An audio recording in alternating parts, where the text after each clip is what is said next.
Hello, we are Blue Collar Bobbers, and this video is to show you just basically the very basics of putting the handlebar on this Harley.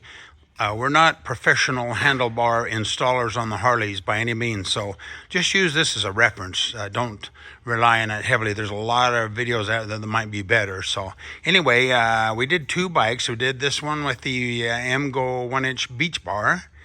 Came out really cool.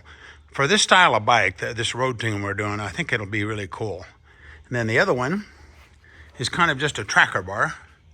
And this is a 1-inch tracker bar also. And this video is to kind of just show you what you have to go through, because you have to kind of take this apart in this area here on the headlight bucket and everything else just to get to the risers. I don't know why the Harley designed it this way, but yeah, it's cool. It covers it all up when you're finished, so that's a plus. So anyway, like I say, just use this as a reference. We're not professional Harley handlebar installers by any means. Now, before we get started, there's two things that I would consider heavily.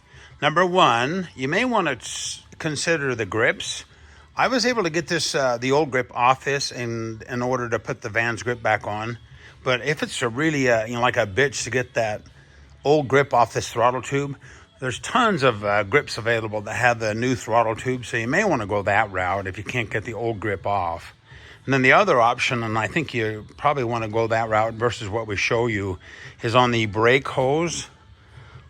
We use the metal brake hose and kind of bent it around gently to get it to work, but a nice braided aftermarket hose would probably be a lot easier, mainly to get it to go into this area right here. So two things: grip, and then a nice aftermarket brake hose. We are going to attempt to put a different handlebar on this Road King. Now, we have two of them, and I did the other bike with a beach bar, and everything went well. The only difficulty was snaking this brake hose down inside there a little bit. But other than that, I mean, it wasn't bad at all. All the wires and everything were long enough. So we've got the kind of a tracker bar on this one we're going to go with. I think it's about a 3.5-inch rise, 34-inch long, and about 9-inch pullback. So I think it'll look really, really good and still be able to use all the stock controls. So anyway, let's get started. So the first thing we want to do, and yours may not have it, but we want to get rid of this ring. And there's a bolt or a screw on the bottom that has a nut on it. So you'll have to take that all the way out so you can open that up and take that ring off. I always put the screw back in just so I don't lose it. Now we're going to do replace our signal lights on this bike. So what I did, I just cut the wires off. It's right next to the signal lights here. I just snipped them off. I guess if you're going to keep all this, you may want to just lower this down and let it sit on the tire or the fender or whatever. And then to get this off, you just take these 4 acorn nuts out. That one, and then 2 on the other side. And then that should lift right off.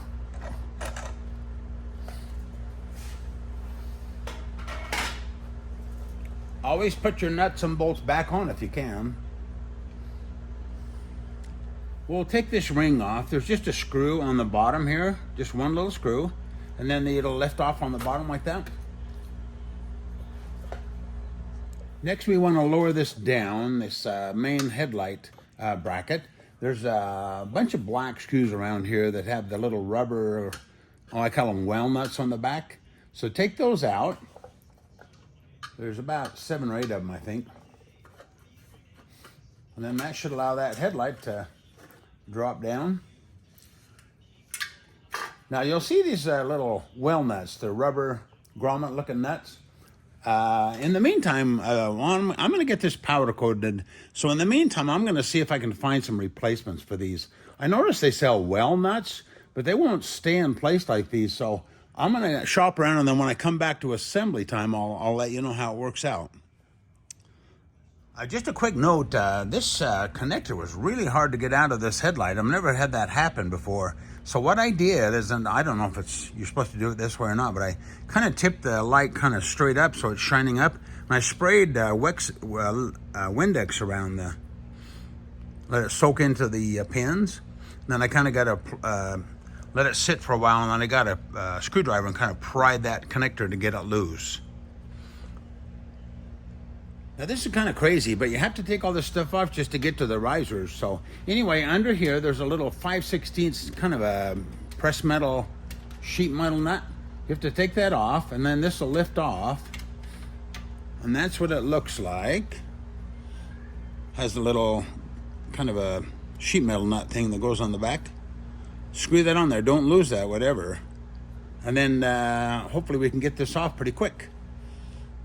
Next, we want to pry this little ring off. Just put a little thin screwdriver right in there and just kind of, it'll pop right off. There's little plastic pegs that hold it in place. And then there's 2 screws. Take those 2 Phillips screws out. And then I'll show you how to get this off. Okay, the last step is there's a screw here. The other 1999 model we had didn't have this. So anyway, there's a screw here. You just loosen that up. I think it's got pretty long threads on it. I think you'll have to keep going until it lifts up and slides off. There you go. It should slide out of there. And there you have it. If you'll notice, it's got pretty long threads on it, so I think you'd be okay. You have to loosen it quite a bit to get it to slide out. Okay, I took the clutch lever off, just these 2 screws, and they come right off. There again, put the screws back in the clamp so you don't lose them. We'll just set that down beside the bike. And then they screw here and one under here. And then this clamshell just comes apart. Just like that. There again, let's put the screws back in. Okay, on the right side, we'll just take the 2 screws out of the clamp that holds the brake cylinder on and the brake lever. There's one here and one here. Then take that off and then put the screws back in. We'll have that hang down. Now on this one, what we want to do, I'll just loosen this one and then the one underneath over here. Where is that? Oh, right across here, over here. So one here, one here. Now just loosen those up to where this moves like this. I don't like to take this apart because sometimes it's a little tricky getting it back together. So just make that loose so it slides off like that. And then we'll cut these retainers that hold the cables. And then we'll be able to take the bar off. Now what I do, I like to take the one clamp off ahead of time. Mine's labeled right, I don't know why, I don't think you need that. But anyway, take that clamp off. And then what I do is I loosen this one. Make sure this bar doesn't crash down and hit your tank or something. That's really important. So loosen these and make sure that bar doesn't hold onto it so it doesn't fall down and hit your tank. You notice I got a couple of towels there just to protect it, just in case. Okay, I've got the clamps off. Now all we got to do is just take this bar off and slide our throttle housing off like that. And there we have it. Let's put a new bar on this thing and make it look fresh. Oh, before you get going too, make sure you get a handlebar that's got dimples. That's what these are for. These are for Harleys. Okay, what we do is we just slide that throttle housing back on that new bar. I have to play with it a little bit. And then we'll set that on there. And then we'll proceed. Now I put both clamps back on and I've just snugged it up just to where it'll hold it, so when we put the controls on, it won't fall down. We're going to adjust this when we get done here. Line up your knurls, same amount of knurl on each side. And then whatever you do, don't tighten these yet, just snug enough to hold the bar. Actually, angle it up just quite a bit to start with, because when we turn this all the way, we don't want the switch housings to hit the tank. Now this side's a little tricky, and we want to be a little careful, especially with this brake tubing here. So just kind of bend it just gently to where you can get your throttle housing back on. And then it's kind of tricky to get these screws started. You have to kind of rock this this brake lever kind of in like that and then over, so that it locks in this area back here. So kind of in and over as you tighten these screws. You notice I've got them just a little bit loose. Now what we want to do is we want to run it in all the way and then back it out just a smidgen, because you don't want this end of this throttle tube to hit the end of the bar. It won't return. So you've got to have it just in and then back out just a little bit as we tighten everything up. Then the other thing too is we got to watch this wire down here. You want it to fit perfectly in the bottom of that dimple so that it doesn't bind. So check all that stuff out and tighten it up carefully, tighten evenly, and then it should work. I'm gonna go to the other side here. Oh, I know. Once you get this on there, then I think we can carefully massage this brake tubing so it'll fit down into the housing okay. So just go ahead and snug everything up a little bit, and then we'll worry about this brake hose when we get it all finished up. Okay, this side, I went ahead and put the clamp on here and just leave all this stuff loose right now. And then as you put this clutch lever on, it has to fit down in this recessed area of the switch housing. So make sure that fits down in there as you tighten these screws up. And then you'll notice the cable comes out in that dimple. So let's just kind of leave all this a little bit loose, slide it forward, because we have to put our grip on before we determine where this is going to go. Okay, these are the Vans Colt grips that we sell. I like these because you can put them on with WD-40, and they're nice looking and they're nice quality, and they're very inexpensive. So anyway, now on the left side, make sure you use the smaller hole. This is for the throttle side, so smaller hole on this side, and then just put some WD-40 on the handlebar and inside the grip, and then just slide it on there.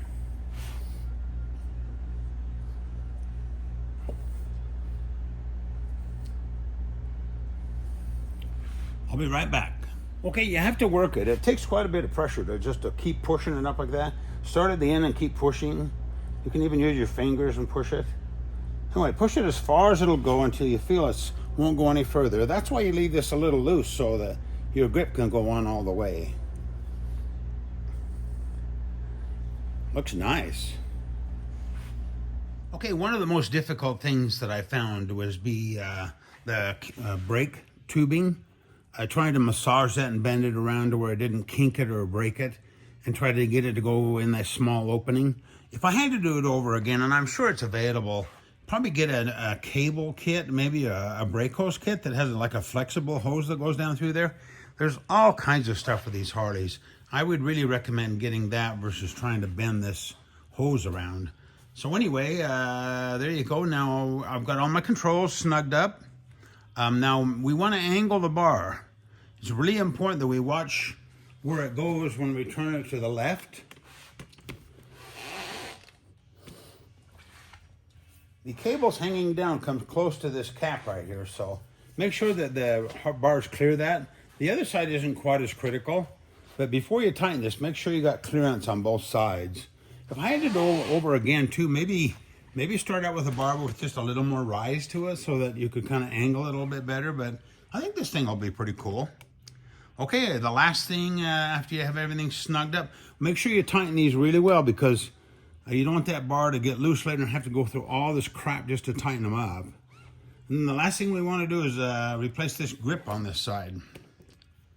And there you have it. I was able to get this grip on this throttle side. Luckily, the old grip came off fairly easily. It wasn't glued from hell on there, so I was able to cut the grip and peel it off and slide this Vans Colt grip on there with the WD-40. Make sure it turns really easily and snaps back. And there you have it. Like I say, this video is just more or less for reference. We're not professional Harley handlebar installers by any means, so maybe just use this as a guide. Have a good one.